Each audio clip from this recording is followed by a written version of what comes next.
Hi everyone, welcome back to the channel. Udah lama banget ya gak ketemu. June, what a month it's been.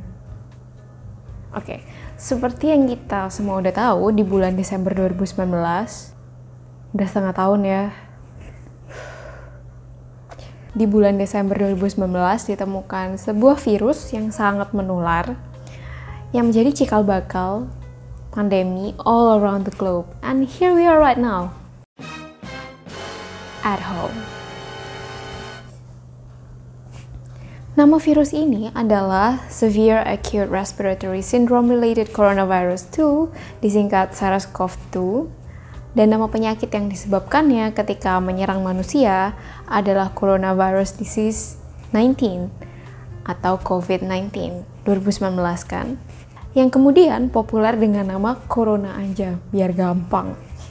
Banyak banget berita maupun yang resmi atau enggak tersebar di seluruh media sosial, misalnya di grup WhatsApp, di Facebook.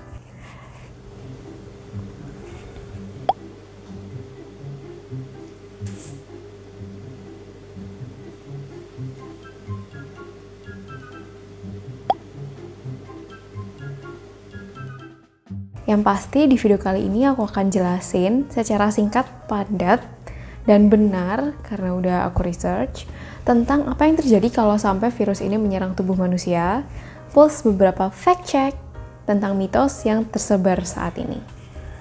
So, jangan lupa share kalau menurutmu video ini berguna dan menambah pengetahuanmu tentang coronavirus.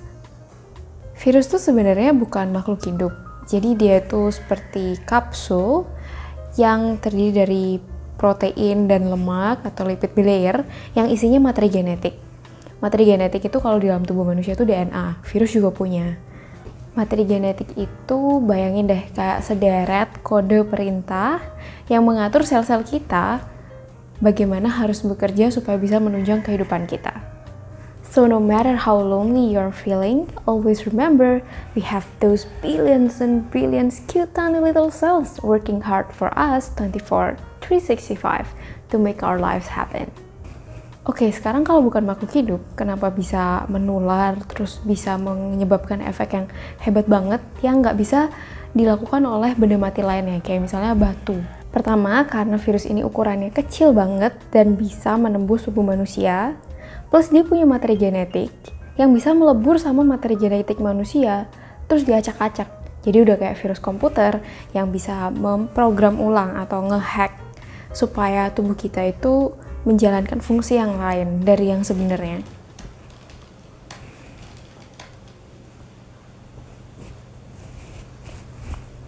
Lebih detailnya bakalan aku jelasin nanti di video ini, jadi tonton ya sampai akhir, yang sabar. Oleh karena itu, karena dia bukan makhluk hidup, nggak bisa dilawan pakai antibiotik.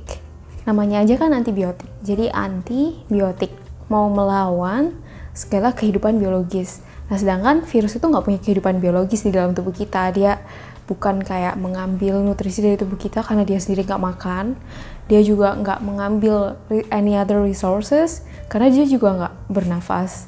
Dan dia juga sebenarnya nggak benar-benar berkembang biak. So, yang pasti antibiotik itu nggak bisa melawan coronavirus. Next, karena dia mostly protein juga, jadi bayangin aja kalau misalnya susu kan mengandung protein ya, kita didihin sampai maksimal, itu kan bisa pecah, alias proteinnya rusak. Hal yang sama juga bisa terjadi sama protein di kapsul virus. Tapi bukan berarti karena kita ada di negara panas, terus bisa matiin virusnya. Well, belum tentu, karena sepanas-panasnya negara kita ini nggak sepanas air mendidih, oke. Balik lagi ke kapsul virus itu, selain protein kan ada juga lemak atau lipid bilayer. Sama seperti minyak-minyak yang ada di sepiring rendang, kita bisa basmi pakai sabun cuci piring, kita juga bisa basmi lapisan lemak pada virus ini pakai sabun, makanya harus cuci tangan pakai sabun atau alkohol karena sama-sama menghancurkan lemak. Tapi mengonsumsi alkohol dan sabun itu nggak menangani masalah, malah memperkeruh suasana.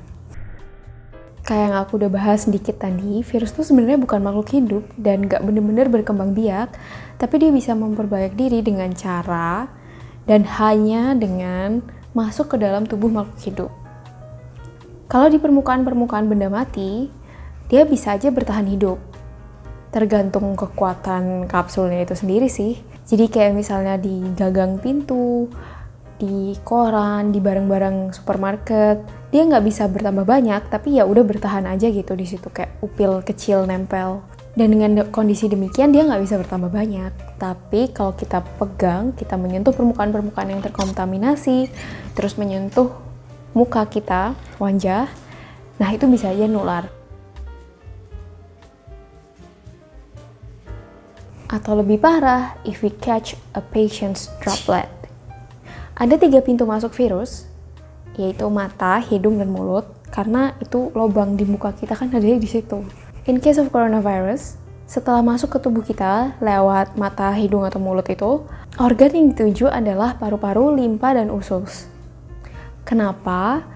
Karena organ-organ tubuh kita itu punya semacam selaput yang melapisi, dan itu terdiri dari banyak banget sel, jutaan sel epitel namanya. Dan disitulah virus itu bisa membuat efek yang super dramatis. Jadi cuman sedikit aja virus yang masuk, itu karena selnya bener-bener rapet, berjajar-jajar kayak gitu, dia bisa langsung mempengaruhi banyak sel. So, kita ambil contoh misalnya paru-paru kita, yang dilapisi oleh sel epitel di seluruh permukaannya. Mereka adalah frontliner paru-paru kita. Pernah lihat gambar virus corona belum? Kalau belum, nih. Nah, itu kan di permukaannya ada kayak jarum pentul gitu kan. Dan itu kalau sekalinya bisa ngeklik sama permukaan sel kita, ya udah virus itu bisa langsung menginjeksikan semua materi genetiknya ke dalam materi genetik kita untuk dileburkan. Dan dalam kondisi demikian, sel kita yang kayak cuek aja nggak pakai mikir, so ignorance, dia akan menuruti semua perkataan virus itu. Perintah yang pertama itu copy and reassemble. Jadi materi genetik dari virus ini akan direplikasi, diperbanyak menggunakan bahan-bahan yang ada di dalam tubuh kita. Ketika udah banyak banget virus baru yang terproduksi oleh sel yang udah dipengaruhi oleh virus ini, maka sang virus akan memberi satu perintah final, yaitu self-destruct.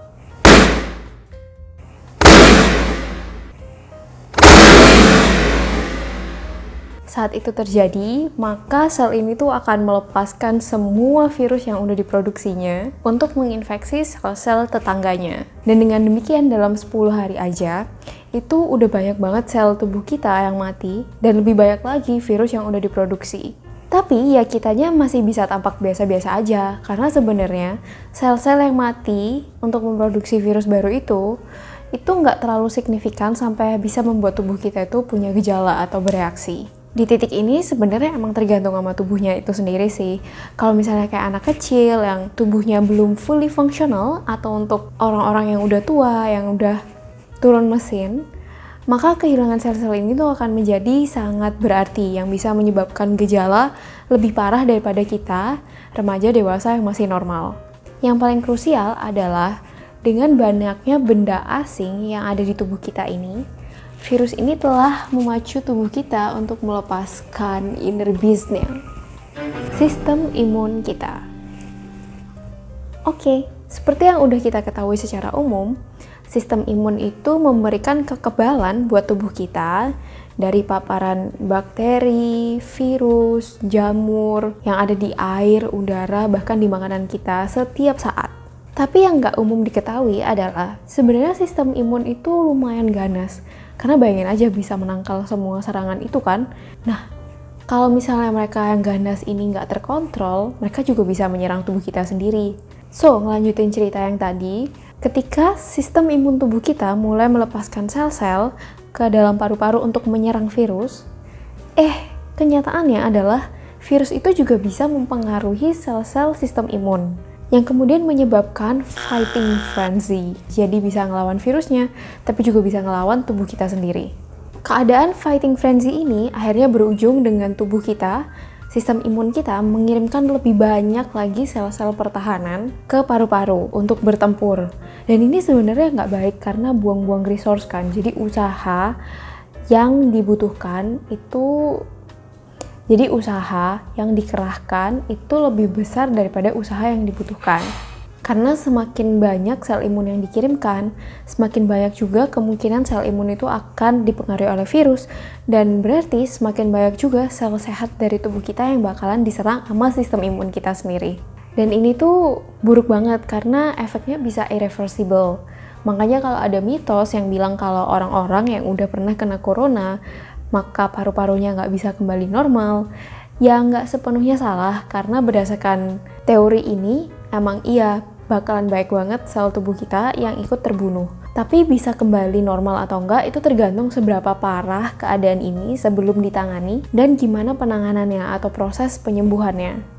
Di sebagian banyak kasus, kalau misalnya kita lihat di berita, di bagian statistiknya itu ada yang recovered, itu berarti sel-sel imun tubuh kita udah berhasil mengambil alih kontrol supaya nggak dipengaruhi oleh virus lagi. Jadi udah bisa membasmi virusnya serta mulai meregenerasi sel-sel yang hilang. Dan inilah yang disebut dengan healing process. Mayoritas pasien itu bakalan sampai ke tahap ini hanya dengan mengalami gejala yang ringan, misalnya kayak cuman batuk-batuk atau bersin-bersin sedikit.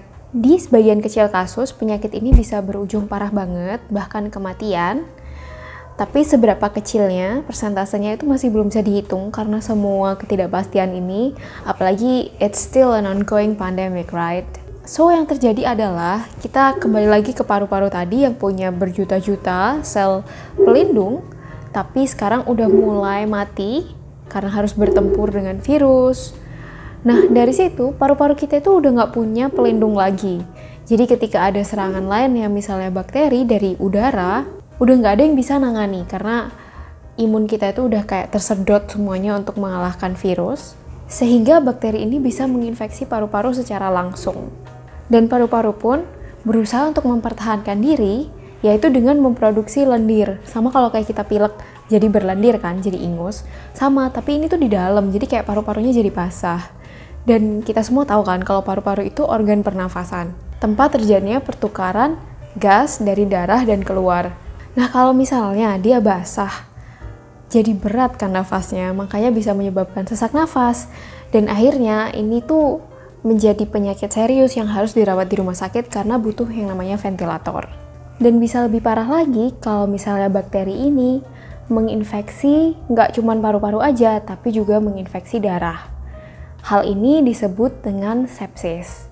Dan inilah yang biasanya berujung dengan tragedi.